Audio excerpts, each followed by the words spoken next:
दोस्तों, एक होता है अकेले रहना और एक होता है अकेले रह करके अकेला फील करना।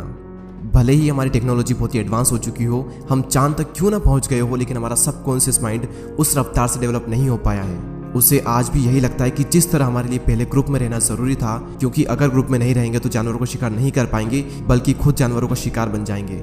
और इसी वजह से हमारा ब्रेन आज भी अकेलेपन को डेंजर का साइन मानता है। साइंटिस्ट ने एक बार एक एक्सपेरिमेंट किया और उसमें लोगों से पूछा गया कि आप अपने नेगेटिव थॉट्स के साथ में 15 मिनट अकेले रहना पसंद करेंगे या फिर एक बिजली का झटका। और रिजल्ट जानकर आपको हैरानी होगी कि 67% मैन ने और 25% वेमेन ने बिजली के झटके को चुना। लोग खुद के साथ 15 मिनट अकेले नहीं रह सकते। जिन विचारों के साथ उन्हें पूरी जिंदगी बितानी है, उनके साथ वो 15 मिनट अकेले नहीं रह सकते। लेकिन हम यहाँ पर बात कर रहे हैं अकेले रहने की। जंगल का राजा शेर ज़्यादा टाइम अकेले रहना पसंद करता है। उसकी ज़िंदगी में ऐसी बहुत सी सिचुएशन आती है जहाँ पर उसे भेड़ियों का झुंड घेर लेता है। उस वक्त वो ना तो अकेला फील करता है और ना ही वो कमज़ोर फील करता है।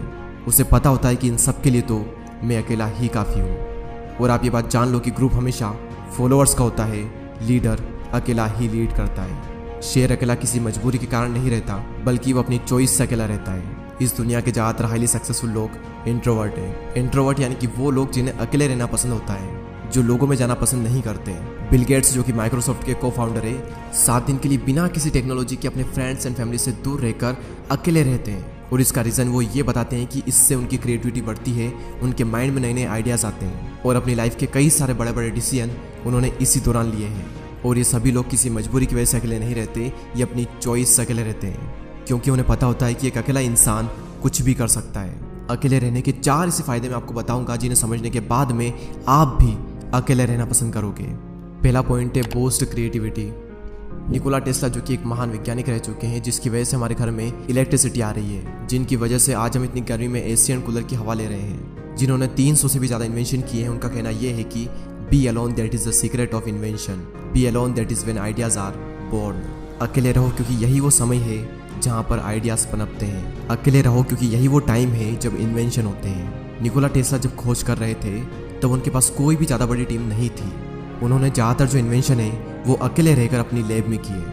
और रिसर्च बताती है कि जब आप अकेले होते हो और कुछ भी नहीं कर रहे होते हो, तब आपके ब्रेन के DMN यानी कि डिफ़ॉल्ट मोड नेटवर्क में ज़्यादा एक्टिविटी होने लगती है। और इसी नेटवर्क की वजह से इंसान क्रिएटिव सोचता है, उसके ब्रेन में नए नए आइडियाज़ आते हैं। सर आइजैक न्यूटन को भी क्रिएटिविटी का आइडिया तब आया था जब वो अकेले एक एप्पल ट्री के नीचे बैठे थे। मेरे इस यूट्यूब चैनल पर इतनी सारी वीडियो है, इनमें से एक भी वीडियो ऐसी नहीं है जो कि मैंने किसी के साथ बैठकर बनाई हो। सारी वीडियोस के आइडिया मुझे अकेले में आए हैं और सभी वीडियो की स्क्रिप्ट मैंने अकेले बैठकर ही लिखी है। अगर मेरे साथ कोई है तो मैं कभी भी काम नहीं कर सकता। मुझे एकांत माहौल चाहिए क्रिएटिव सोचने के लिए। सेकंड पॉइंट है इंक्रीज्ड फोकस। जब आप अकेले रहोगे तो उन सभी लोगों से दूर रहोगे जो कि आपका ध्यान भटकाते हैं। आपका पूरा फोकस बस एक ही जगह पर रहेगा, आप चाह कर भी भटक नहीं सकते। आज से 4 साल पहले जब मैंने अपनी यूट्यूब जर्नी स्टार्ट की थी, तब मेरी लाइफ में सिर्फ 3 से 4 ही फ्रेंड थे और उनसे भी मेरा मिलना बहुत ही कम होता था। उस वक्त मैं ज़्यादातर टाइम अकेला ही रहता था और मुझे बहुत अच्छा लगता अकेले रहना, क्योंकि अकेले में मैं एक जोन में होता था। मैं भगवान का बहुत ही शुक्रगुजार हूँ कि उस वक्त मुझे लोग ज़्यादा पसंद नहीं करते थे। मेरी लाइफ में बहुत ही कम लोग थे और उसी वजह से मैं फोकस कर पाया और आज कुछ बन पाया, सिर्फ और सिर्फ क्योंकि मैं आइसोलेशन में था। अब ये आइसोलेशन क्या होता है? एक होता है अकेले रहना और एक होता है अकेले रह करके अकेला फील करना। अकेले फील करना यानी कि लोनलीनेस, अकेलापन। इसके लिए आपकी लाइफ में 1 से 2 लोग होने चाहिए, कुछ खास लोग जिनसे आप टाइम टू टाइम मिल लें, अपने दिल की बातें शेयर कर लें और उसके बाद फिर ख़त्म। और एक होता है अकेले रहना यानी कि आइसोलेशन, जहाँ पर आपका focus, creativity and productivity next level पर होती है। आइडियाज़ आते हैं, हम ग्रो करते हैं, अपनी क्षमताओं का पूरा इस्तेमाल करते हैं। और यही हुआ मेरे साथ जब मैं आइसोलेशन में चला गया। तीसरा सबसे बड़ा फ़ायदा सेल्फ अवेयरनेस। आप खुद को जान पाते हो। दोस्तों, एक बार मैं खाना खाने के बाद वॉक पर जा रहा था। रास्ता काफ़ी लंबा था, आधा रास्ता बीत गया। उसके बाद मैंने अपने एक फ्रेंड को कॉल किया और जब मैंने कॉल किया, जब मैं बातों में लग गया, मुझे पता ही नहीं चला कि कब रास्ता ख़त्म हो गया और कब मैं रिटर्न घर पर आ गया। यानी कि अगर हम किसी के साथ में हैं तो हमारा कितना ही टाइम निकल जाता है, हमें पता भी नहीं चलता।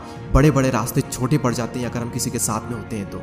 लेकिन जब हम अकेले होते हैं तो वही समय, वही रास्ता थोड़ा लंबा लगता है और हम अपने बारे में ज़्यादा सोच पाते हैं। सेल्फ अवेयरनेस के लिए, खुद को जानने के लिए अकेले रहना बहुत ज़रूरी है।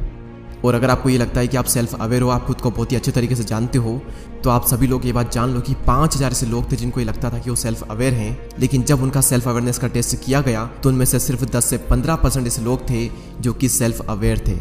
जिन्हें अपना पेशेंट पता था, जिन्हें अपनी स्ट्रेंथ पता थी, जिन्हें अपनी वीकनेसेस पता थी। बाकी लोगों के अंदर सारी चीज़ें हैं लेकिन उन्हें पता कुछ भी नहीं है।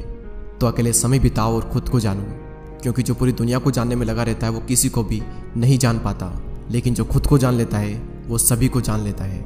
नेक्स्ट पॉइंट यहाँ पर आता है मास्टर योर इमोशन। यहाँ पर फिर से वही बात आती है कि जो इंसान अपने इमोशंस को समझ लेता है वो पूरी दुनिया के इमोशंस को समझ लेगा। Royal Enfield, Mountain Dew, Maggi और ऐसी और भी कई सारी कंपनी के आपने एडवर्टाइजमेंट जरूर देखे होंगे। ये सभी कंपनी जब भी ऐड करती है तो ये कभी भी अपने प्रोडक्ट के बारे में बात नहीं करती है। वो ये नहीं बताती कि इनके अंदर क्या क्या इंग्रेडिएंट्स हैं, क्या क्या स्पेसिफिकेशन है, इसका टेस्ट कैसा है।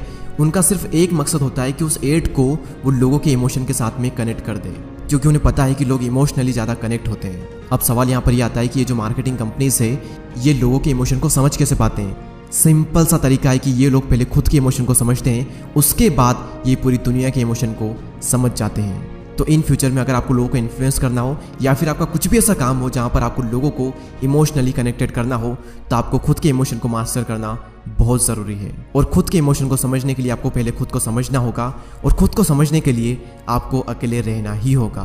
तो इसीलिए अकेले रहें, एकांत में रहें और अपनी पूरी आत्मा एक काम में डाल दो। एक दिन लोग आपसे मिलने को तरस जाएंगे। दोस्तों इस वीडियो में इतना ही। अगर आपको ये वीडियो अच्छी लगती है तो लाइक करें एंड चैनल को सब्सक्राइब करके बेल आइकन को प्रेस करें।